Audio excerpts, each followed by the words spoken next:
अस्सलाम वालेकुम। आप देख रहे हैं मेरा यूट्यूब चैनल और मैं हूं राना मुबशिर। काफ़ी ज़्यादा बातें हो रही हैं सोशल मीडिया के ऊपर भी और डिजिटल मीडिया के ऊपर भी और लाइव स्ट्रीम मीडिया के ऊपर भी बहुत सारी बातें हो रही हैं। वो क्या बातें हैं? कल के समी इब्राहिम साहब के साथ साबिक वज़ीर आज़म इमरान खान साहब का जो इंटरव्यू था उसको लेके, और दूसरी बातें और भी हो रही हैं कि वो कौन था, लेकिन मेरे ख्याल के मुताबिक वो कौन था नहीं, वो कौन है। वो अभी भी है, जो पहले था वो अभी भी मौजूद है। वो कौन था नहीं, बल्कि वो कौन है, इसके ऊपर मैं बाद में आता हूँ। लेकिन इमरान खान साहब के जो बयानात हैं कल के इंटरव्यू के, कि भाई आर्मी जो है ना पाकिस्तान की तबाह हो जाएगी, ख़त्म हो जाएगी, और दूसरी बात कि पाकिस्तान के 3 हिस्से हो जाएंगे, पाकिस्तान दिवालिया हो जाएगा। ये सारी की सारी बातों को तोड़ मरोड़ के जो है ना खिचड़ी बना के सोशल मीडिया के ऊपर, जो डिजिटल मीडिया के ऊपर, लाइव स्ट्रीम मीडिया के ऊपर बयान किया जा रहा है। अब मुझे एक बात की समझ ये नहीं आ रही कि वही जो मीडिया जो 4 रुपए, 3 रुपए, 5 रुपए बिजली बढ़ने पे, पेट्रोल के बढ़ने पे, घी की जो है ना कीमत बढ़ने पे, या पेट्रोल की कीमत के बढ़ने के ऊपर अपने गले फाड़ फाड़ के लोग बातें करते थे, लाइव आके उसके बाद माइक लेके बाहर निकल पड़ते थे। अब कल 208 रुपए तक फी लीटर ऑयल और घी की कीमतों में इजाफा हुआ है। कोई बंदा नहीं बोल रहा, कोई भी सहाफ़ी, ये जो टोकरा सहाफ़ी हैं, ये जो लिफाफा सहाफ़ी हैं, अब कहने में कोई दिक्कत नहीं है, क्योंकि इन्होंने ये साबित किया है कि भाई ये लेन देन की सहाफत करते हैं। वो कोई नज़र नहीं आ रहा, कोई बंदा बात नहीं कर रहा। इवन वही जो सहाफ़ी हो वो इमरान खान साहब के बयानात को तोड़ मरोड़ के लोगों के सामने पेश कर रहे हैं। आप इमरान खान साहब के उन बयानात को, या अगर आप पूरे का पूरा इंटरव्यू सुनेंगे, वो किस कॉन्टेक्स्ट में बात करते हैं, फिर आपको समझ आएगी। ऐसे समझ नहीं आ रहा। ऐसा तो जैसे वो मीडिया बयान कर रहा है, आप लोग सुन रहे हैं, या पूरी की पूरी दुनिया सुन रही है और उस पर यकीन कर रही है। लेकिन जब तक पूरा इंटरव्यू नहीं सुना जाएगा, एक होता है, एक चीज का मीनिंग होता है लिटरल मीनिंग, डिक्शन मीनिंग, कि उसका मीनिंग एक्चुअल क्या है। एक होता है कॉन्टेक्चुअल मीनिंग, कि किस कॉन्टेक्स्ट में बात की गई है, फिर उसका मीनिंग जो है ना समझने में आपके लोग आसानी होती है। तो इमरान खान साहब ने ये हरगिज नहीं कहा। आप सिचुएशन चेक कीजिएगा, सिचुएशन इंटरनेशनल लेवल पे यूक्रेन के साथ क्या हुआ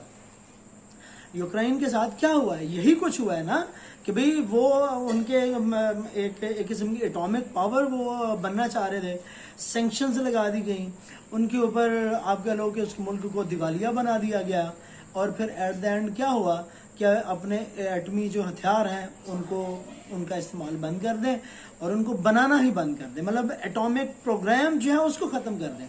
यूक्रेन बहुत बड़ी मिसाल है, अभी मौजूदा है, रिसेंटली हुआ है ये सब कुछ। मुल्क को दिवालिया बनाया गया पहले, और सेम सिचुएशन पाकिस्तान के साथ क्या नहीं हो रही?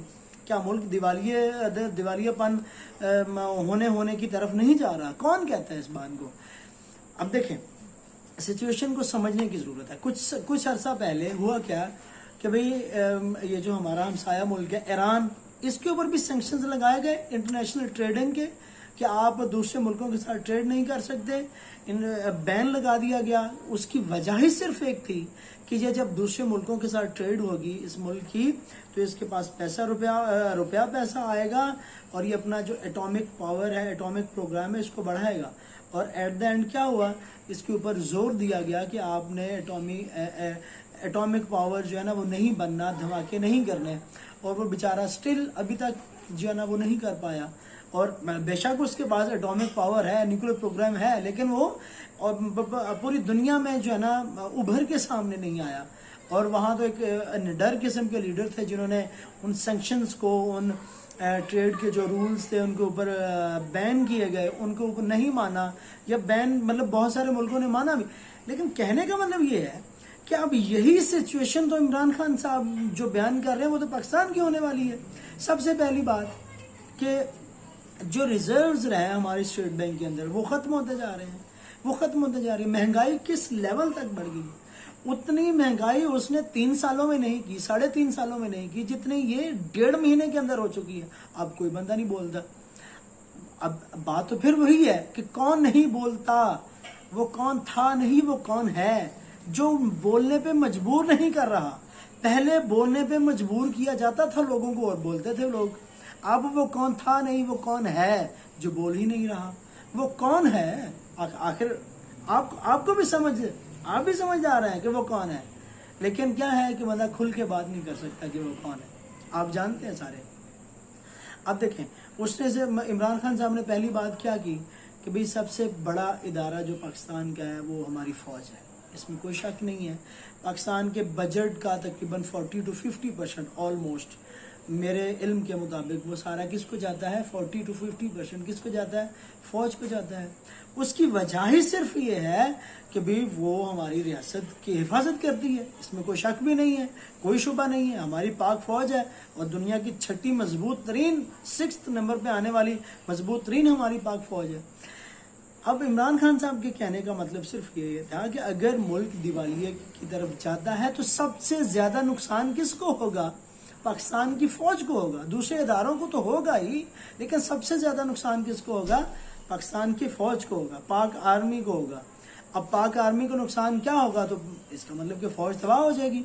जब फ़ौज तबाह होएगी तो दूसरा क्या है कि ये तो इंटरनेशनल प्लान्स हैं, ये रॉ आपको पता है इंडियन जो एजेंसी है रॉ, उसका बड़ा होल्ड रहा है इसके अंदर बलूचिस्तान के अंदर। वो एक अलग हिस्सा मांग रहे हैं और बलोचियों के कुछ टोले हैं, कुछ कबीले हैं जो कह रहे हैं कि भी हमें अलग कर दिया जाए।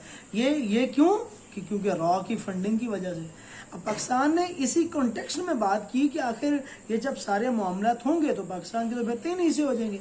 अब इमरान खान साहब के इस बात के ऊपर तो बड़ा मीडिया उछल रहा है, लेकिन ये जो नून लीग और पीपी के लोगों ने ये बातें की हैं कि भाई सिंधु देश बन जाएगा, उसके बाद सराइकी देश बन जाएगा, उन्होंने तो अपनी ख्वाहिशात का इजहार किया है। ख्वाहिशात का इजहार करना एक अलग बात है, लेकिन खदशे का इजहार करना एक अलग बात है। ये जो सिंधु देश की जिसने बात की वो तो ख्वाहिश का इजहार था, सराकिस्तान की या सराइकी देश की जिसने बात की वो भी ख्वाहिश का इजहार था। इमरान खान साहब ने तो खदशा जाहिर किया है कि अगर ऐसा हो गया तो ये सिचुएशन पैदा हो जाएगी। आप मुझे ये बताएं कि वो कौन सी बात है जो इमरान खान साहब ने बोली है और अभी तक सच साबित नहीं हुई।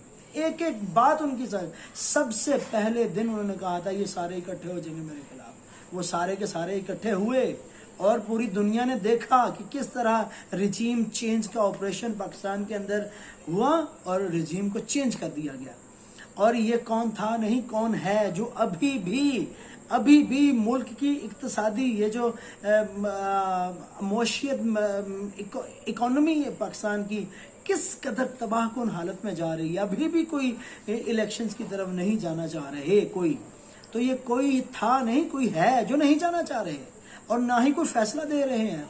उस पाकिस्तान की अदालतों ने अभी तक जो है ना आप मतलब सामने है कि रात को किसी अरे की उसमें वो फैसला देना हो तो भी रात को 12:30 बजे भी अदालतें खुल जाती हैं। लेकिन जब पाकिस्तान में शफाफ इलेक्शन की बात हो, इलेक्शंस कमीशन की बात हो कि वो क्या काम करेगा, क्या काम कर रहा है, तब कोई अदालतें नहीं खुलती। तो फिर कौन था तो नहीं कौन है, वो कौन है जो अभी तक पाकिस्तान की इकोनॉमी को तबाह करने पे तुला हुआ है। वो कौन है जो पाकिस्तान के लोगों का नहीं सोच रहा। वो कौन है जो पाकिस्तान को एक एटॉमिक पावर नहीं देखना चाहता। वो कौन है जो पाकिस्तान को एक फ्री आपके लिए फॉरेन पॉलिसी के तौर पे काम करते हुए नहीं देखना चाहता। वो कौन है जो पाकिस्तान के अंदर सियासी अदम इस्तेहकाम बर्पा किए हुए है, था नहीं है। वो कौन है जो कि जब बड़े मगरमच्छों को आप कह लो हाथ डाला जाता है तो भाई उनके ऊपर FIA भी काम नहीं करता, नैब के भी जो है ना कवानीन बदल दिए जाते हैं। तो वो कोई तो है ना जो ये करवा रहा है, कोई तो है ये जो सिस्टम को एग्जिस्ट नहीं होने दे रहा, रनिंग में नहीं आने दे रहा, कोई तो है। वो कौन है जो पाकिस्तान में अभी तक किसी भी एक वजीर आजम को पूरी की पूरी 5 साल अपनी डेमोक्रेटिक पार्लियामेंट्री जो मुद्दत है वो पूरी नहीं करने दे रही। वो कौन सी ताकत है? अभी भी है ना, अभी भी इसका मतलब है जिसने इमरान खान साहब को 3.5 साल के अंदर जो है ना चेंज कर दिया, अभी भी वो ताकत मौजूद है। अभी वो कौन है जो कि FIA के लोगों को दबाता है और उनके ये जो फर्द जुर्म हैं, जिनके ऊपर फर्द जुर्म जो है ना लगने वाली है और उनके ऊपर फर्द जुर्म नहीं लग रही, वो कौन है जो कि 14, 15, 20 लोगों के कातिल को वजारत दाखिला जो है ना दे के बैठा हुआ है? वो कौन है? आप सब जानते हैं कि वो कौन है। अभी तक के लिए इतना ही। अल्लाह।